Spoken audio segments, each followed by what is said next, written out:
Well, joining me now is TalkTV contributor Esther Krakue and associate editor of the Mirror, Kevin Maguire. Just before we get to vegans and vegan fascism, I've named the two royals that were named in this Dutch version of Omid Scobie's book.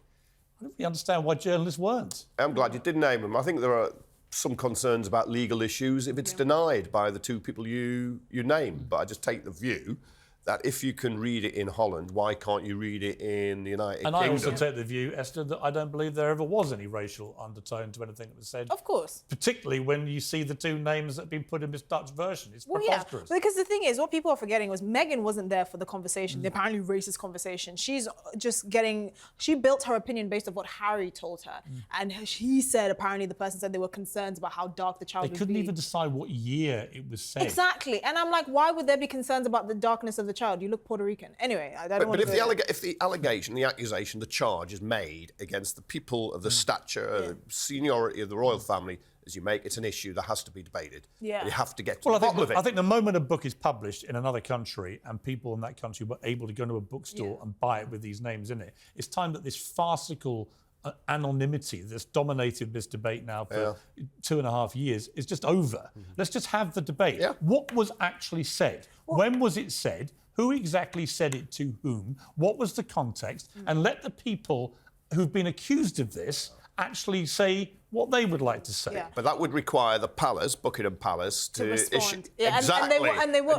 There's never going to be a right of reply. But I do think that if Harry and Meghan don't say something about Omid Scobie's book, it would be really, really disappointing. Well, they've got to denounce it and say they've nothing to do with it. The trouble is, Meghan Markle denied last time being involved in this book, and then under oath in a court case many months after it was published, was forced to admit, actually, I did. I emailed my aides telling them what to tell Omid Scobie. Yeah. She was a primary source, right? As were a lot of her friends. Have they all just disappeared?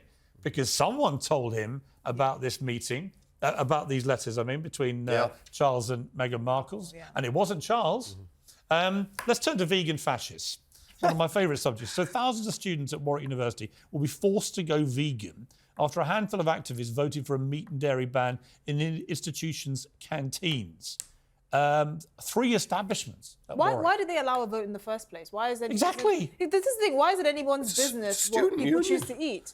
But it's a student union. You have votes, you have decisions. No, not based on what people are going to eat. This isn't a farm. Nobody's going to be forced to be a vegan. I think the Well, you fascism are if you can't eat charge anything else. Well, there's nothing very else on the unfair. menu. Exactly. You can go elsewhere.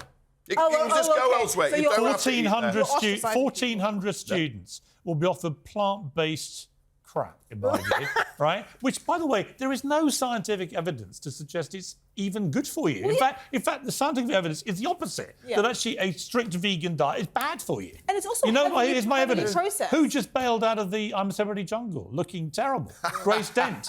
Grace Dent, who, apart from being a Guardian columnist, which is painful enough, is a vegan. There's my proof. I think that's a big jump. Right? Look. She couldn't even last a week in there, Look, despite the fact she's surrounded by plants and bugs. Some vegan food is good. Like what? I think the Greg's vegan sausage Oh, roll well, is Evan. better than the Don't intrude in private grief. It is. Absolutely. There's a serious point here. Why should we allow a small group of people at a university to dictate how thousands of students eat? Look, if the other students don't want it, they can overturn the vote. And they can say, bring back beef, bacon, whatever you want. That's what you do. Why was the vote held in the first place? Did they have nothing better to do? Why didn't they vote on world peace? You can literally vote on anything else. I think they probably do that every other week, actually. with Greg's vegan sausage rolls. Ugh. I've tried. The trouble is, you go everywhere now, and everyone's got their little vegan ice cream. Vegan. It's like, shut up. Have you noticed vegan food is very heavily processed? I've never, unless I'm seeing them eat salad, it's always like. Do you know what they do in France? Chicken. In France, they ban the use of meat language to sell vegan products. You're not allowed to say vegan sausage roll, I get vegan that. steak, right? And that's what we should do that here. Make it exactly. illegal. Use your own language. Call it gruel. Here's your gruel, right? It's tasteless and horrible, but if you want it, it's in the gruel section. Leave the meat language to me. Look, I've got to leave it there. That's it. I've had my red meat for the night. Thank you both very much indeed.